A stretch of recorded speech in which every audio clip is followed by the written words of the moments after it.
course, the possibility that Trump will be elected on the 5th of November. And knowing the character of Trump, he's quite likely to want to do something which sort of bangs the fist on the table and sort of establishes his authority, and is also something which would get a lot of publicity. So I wouldn't be at all surprised if he didn't suddenly say, right, I'm sending Prince Harry out of this country. And the reasons that he would use would be obviously, and may not have filled that in on his form. And there's been quite a lot of complicated negotiation between something called the Heritage Foundation and I think it's called the Department of Homeland Security, that's been trying to get hold of this application. And that's been ongoing, and that hasn't happened yet. So that's what he would use. But of course, his reasoning behind it would be, first of all, there's been a lot of, Meghan Markle's been quite rude about Trump over the years, and I think Prince Harry has too. But when Trump came to England to see the Queen, he went away telling people that she thought he was her favorite president, which was very clever of the Queen, because she probably sent all the presidents home thinking that they were the favorites. And so his line has very much been that he resents Prince Harry having caused the Queen so much grief in the last 2 years of her life, and that he has stated publicly he won't forgive him for. So those would be the reasons for doing it. But above all, I think it would be a sort of what you might call a publicity stunt. Very often an incoming president will do something like that, or an incoming prime minister too. It's the same with, you could say that Blair's campaign against the Royal Yacht Britannia was a sort of vote-seeking thing. It's the sort of thing they do. When he's sitting back at home, he probably thinks, well, I got on well with the Queen, which he definitely did. And I would like to respect her memory by booting him out. And, well, you do wonder whether he had any advice on this matter, because obviously it would be a foolhardy thing to admit to something which could possibly threaten your residence in a country, and to do so in a book which was very widely bought and reasonably widely read, and certainly picked up by the press, seems to be asking for trouble. So it does seem a shame that he wasn't advised better. But on the other hand, having read and indeed reviewed Spare, the book was ghosted, and there's an enormous number of mistakes in it. There are things which he didn't bother to correct the ghostwriter about.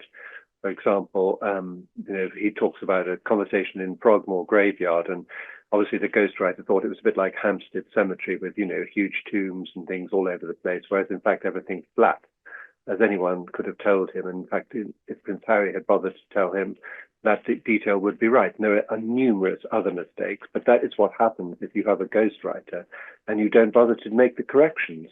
But as you say, to answer the real point is that somebody should have gone through this book and said, oi, watch out, that's the dangerous thing to put in, because of the reason stated, that you're not allowed to come into America and seek residence, and you mustn't falsify your visa application. Falsifying a visa application is a very serious matter.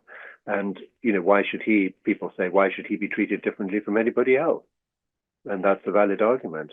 I would say that she is very US based. And yes, I suppose that would be a problem. She presumably wouldn't be necessarily booted out, because it's irrelevant to her. She hasn't got a so-called drug issue. It's not a very serious drug issue because it's all in the past, but it's still a drug issue. And she doesn't have that. So presumably she would at least keep a base in America, because that's where she operates more. But I think we have to just watch this spot, basically, and see what happens. I think that he might well use as an example of how he gets things done, but I think he's also got much more important issues to confront.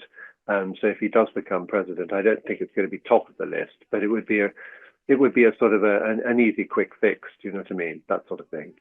There seems to be some evidence that Prince Harry thought about this, because of the property in Portugal, where presumably which is where he would go if that did actually happen. I think it's a very wise, to take all the possibilities into account. The other reason, of course, that Portugal is a rather more positive one is that Princess Eugenie, Prince Harry's favourite cousin, is there. And it's great that they're friends. I think this is really important, and I would encourage that. And so I think it's very, very good news, if indeed it's true that he's got a house quite near where they are in Portugal, because any amount of sort of rapprochement and, friendship between those two should be encouraged. I mean, she herself is not right in the heart of the royal family, in so much as that she and her sister Beatrice don't undertake royal duties. They do charitable works from time to time. They are princesses of the royal house, obviously. They will be included in many of the big occasions, but they're not what's called working royals. I personally think they should be, and because I think that what we are seeing at the moment with the monarchy is, you have quite an old king. I mean, I'm looking at him in Australia. He's quite an old man, and he's not been well. And Queen Camilla is also a certain age. I mean, she's 76.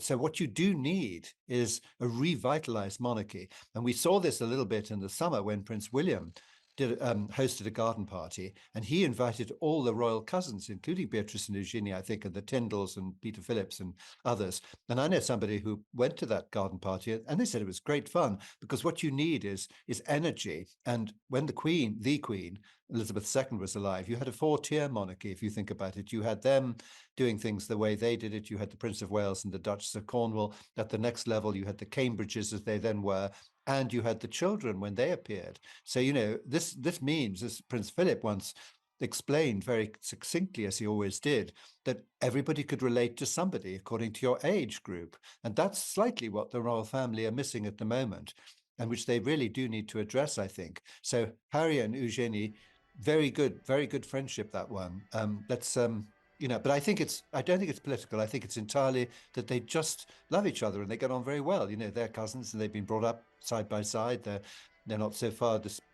different in ages, and it's a great friendship. I commend it highly.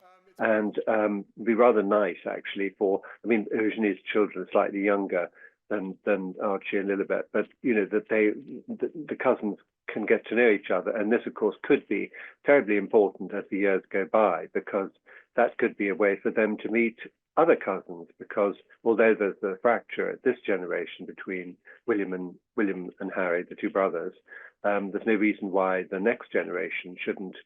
In fact, it would be a good thing if they did all get to know each other, and they can make friends because they don't have the same issues. That often happens in families. Looking at it from the outside, it makes perfect sense that they should have a backup plan. But I think actually Portugal is probably much more positive than negative. I think it's a base in Europe. It's a lovely country. It's the part that they would be going to, Mela States, is just south of Lisbon, somewhat south of Lisbon. It's has beautiful beaches along there, and very much a lovely place to bring children up. So, and also, of course, accessible for Europe. So if they wanted to do things like, he goes to Germany sometimes for the Invictus Games and things, it's obviously much more convenient. So that I think is much more the reason, to be honest.